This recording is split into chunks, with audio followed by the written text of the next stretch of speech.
შორეულ გალაქტიკაში დაბნეული ხალხი მომგებიანი კოეფიციენტების ძიებაში აწყდება სხვადასხვა რესურსს. ამ ქაოსში გამოჩნდა ორი დეტექტივი, თავისი საქმის უბადლო მცოდნე გალაქტიკის ორმა ჯედაიმ ჰუმანოიდების დახმარებად დაისახა მისდად.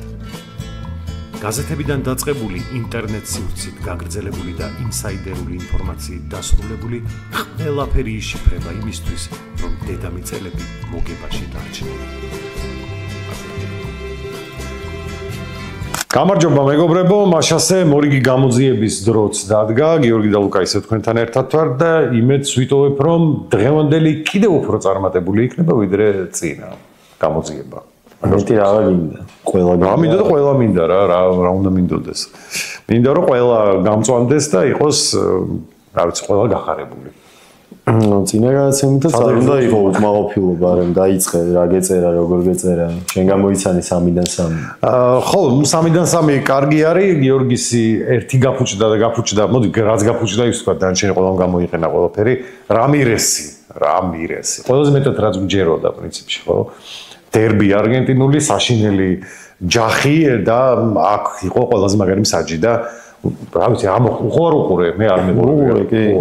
ხო, რა ვიცი, მშვიდობა და სოლიდარობა სუპერ. ხადეგრე არ იყო, მაგრამ ხო 0-0-მა 0-0-მა გააფუჭა საქმე. ანუ გოლი რო გაიტანა, გამოიღება. ხო, ახლა მე მაგ თამაში გოლი რო გადის და ერთ-ერთი იგებს, მერე ბევრად იძაბება და ახლა პრეზე მაინც ისე ბოლოსკენ ეგეთ თამაშები ზოგადად ხა უხეშობაც ბევრია ხოლმე პირველივე წუთებიდანვე, რა თქმა უნდა, მაგრამ ძირითადად ელოდები ბოლო წუთებს და იმას, რომ ბოლოსკენ იქნება ჩხუბი, იქნება წითელი ბარათები, ოღონდ იმ შემთხვევაში თუ რომელიმე აგებს.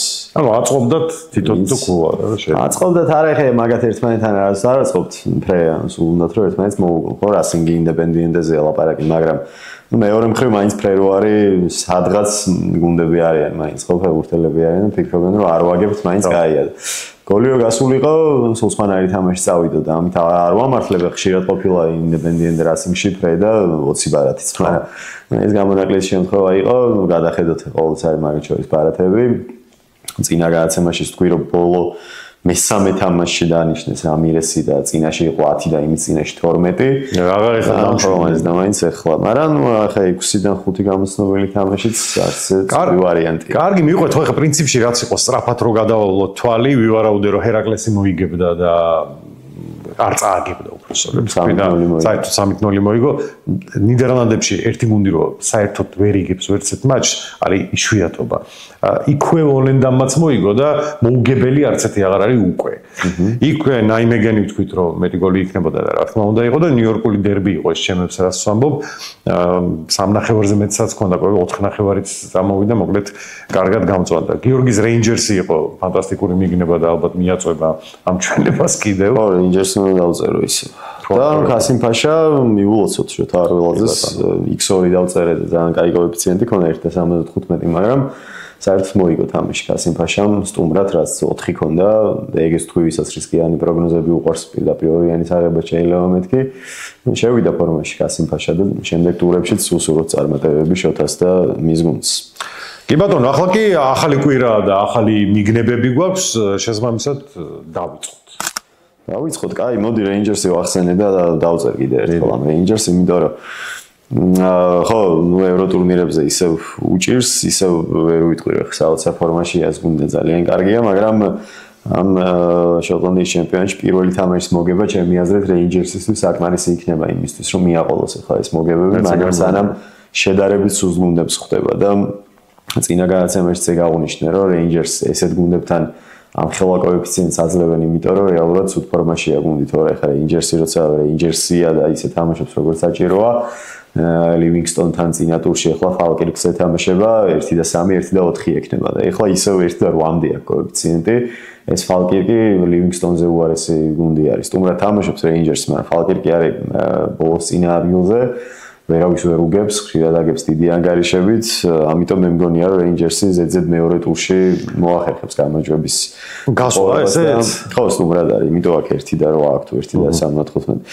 დაახლოებით ეგრეა კოეფიციენტი. მგონია რომ ზედზედ მეორე თამაშს მოიგებს და ნელა ამოიქაჩება ჩემპიონობის ბრძოლა გაუჭირდება ამ სეზონში, მაგრამ მეორე მესამე ადგილისთვის მაინც ამ 12 გუნდიან ჩემპიონატში და იბრძოლოს რეინჯერსმა როდამდე უნდა იყოს მერვე მეცხრე ადგილზე, ასე რომ ზედიზედ მეორე ტურში მიუხედავად იმისა, რომ ლივინგსტონთან გაუჭირდა, თუმცა ეგეც ცუდად დაეწყო, აი გუნდი რო ფორმაში არ არის, მაგას ეტყობათ, ხო, პირველ ტაიმში ერთმოს უგებდნენ.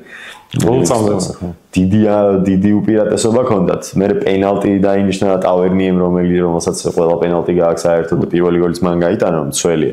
პენალტი გააფუჭა, მე გოლი არ ჩაუთვალეს თამაშგარე მდგომარეობის გამო და მეორე ტაიმში აურიეს, უკვე გაუთანაბრა იმ ლივინგსტონმა და ბოლო წუთზე მოახერხა რეინჯერსმა მოგება და ეხლა მგონია რომ კიდე შეიძლება უფრო მარტივად მოიგონო ფალკირთან თამაში, ასე რომ ფალკი რეინჯერსი ორიანი 1 და 75 სადღაც კოეფიციენტი.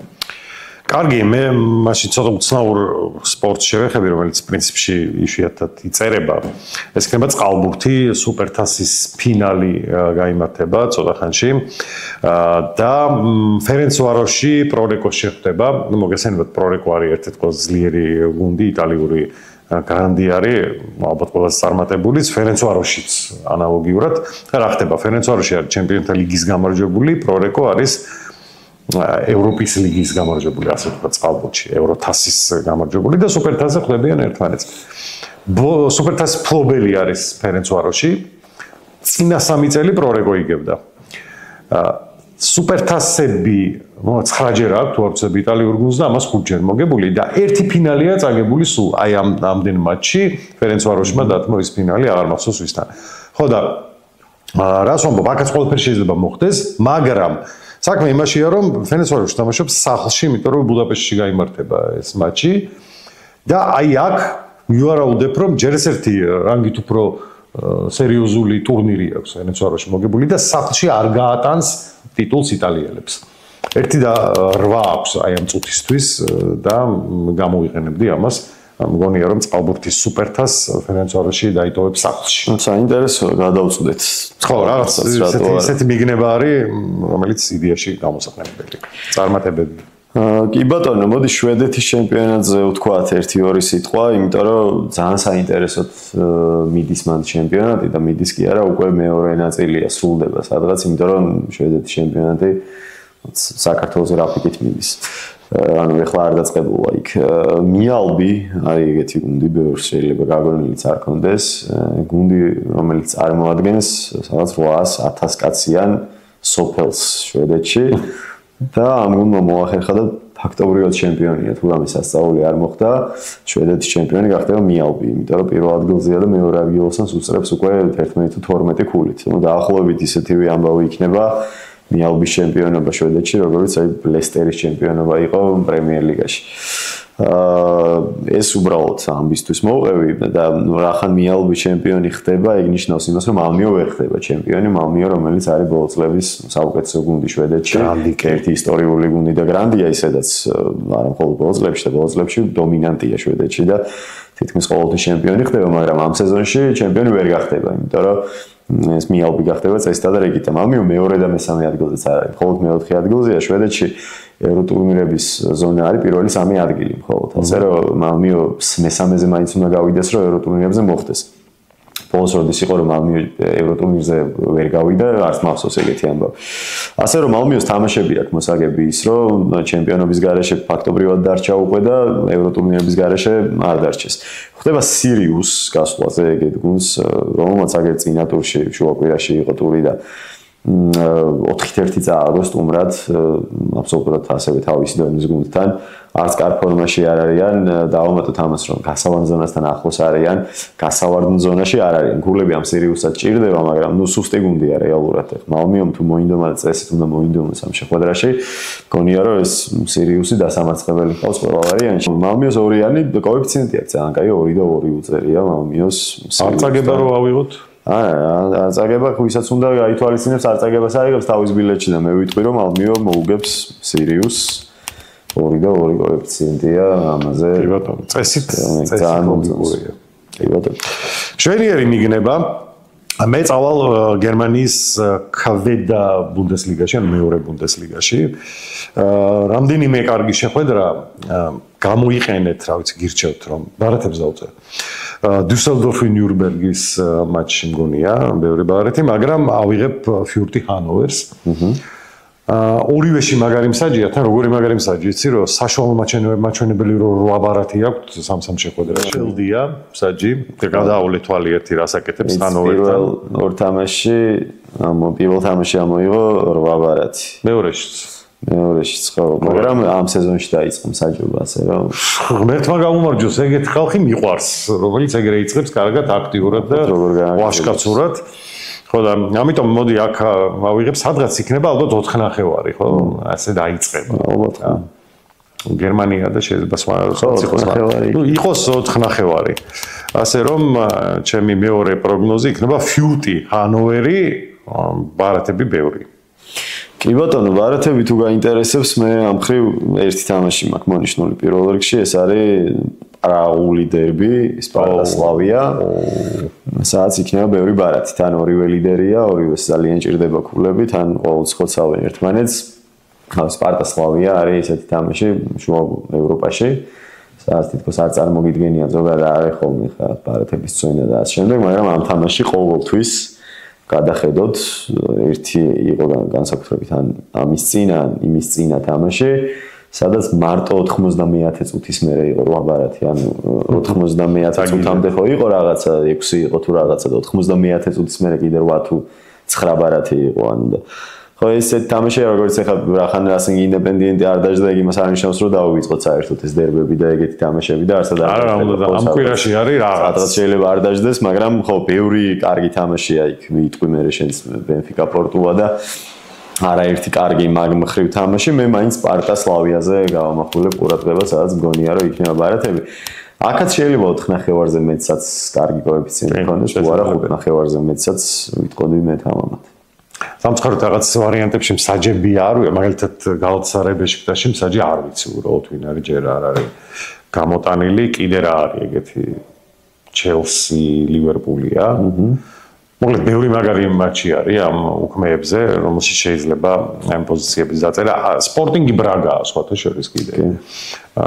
ერთად თამაშობენ ხოლმე ეს 4-ეული, ძირითადად ყოველთვის ერთად თამაშობს, ხოლმე შეიძლება რა თქმა უნდა ამის გამოყენებაც და ჩაწერა ჩვენ გადაცემაში, მაგრამ მოდი მე პორტუგალიდან სხვა მატჩს შევეხები და ავიღებ კასაპია ეშტორილის შეხვედრაში, რადგან მაინც მიგნებებზე გვაქვს საუბარი, სპორტინგი ბენფიკა, პორტუ ბენფიკა გასაგებია, ისედაც ყველა მიცის რომ სუპერ დერბია და ხოცვაჟლეტოა და აი კასაპია ეშტორილზე ნაკლებად სავარაუდოა ყველას კონდეს პროგნოზი და აქაც მგონია რომ ბევრი ბარათი იქნება, ხა რატო? პირველ მეორე ადგილზე არიან, ჯერ არ არის ჩემპიონატი ისეთი გახურებული, მაგრამ რაც ჩატარდა, პირველ მეორე ადგილზე არიან ბარათებით. საჯი არ არის ძალიან კარგი, მაგრამ მიუხედავად ამისა, პირველ მეორე ადგილზე მყოფი გუნდები ნიშნავს იმას, რომ სხვას არაფერს აკეთებენ, ლეწავენ და ხოცავენ ერთმანეთს. შესაბამისად, ჩემი მესამე მიგნება იქნება აი ამ შეხვედრაში ბარათები. აქაც მგონია, რომ პორტუგალიაში ბოლო პერიოდში განსაკუთრებით ჩვენთან ხო შეგიძლიათ ნახოთ 4 ნახევარზე მეტი ბარათი, ასე ნორმალური კოეფიციენტი არის ხო? აი ეს იქნება ჩემი მესამე მიგნება. კი ბატონო, მშვენიერი, ანუ რა გამოვიდა ისევ 6 თამაში და ამჯერად ვიმედოვნებ რომ 6-ვე გამწონდა. შემდეგში 9 გვექნება, იმიტომ რომ გავკოვის სტუმარი არის დაგეგმილი. ჯერ სტუმარი და მე შევხედოთ. ამაზე უკვე შემდეგ ჯერზე, ასე რომ ჩაუჯექით, უყურეთ, გამოიწერეთ არხი, არ დაგავიწყდეთ, დაალაიქეთ, უყურეთ და ასევე ისარგებლეთ იმ ყველაფრით, რაზეც საუბრობთ მე და გიორგი. მადლობა ყურადღებისთვის დროებით. ნახვამდის.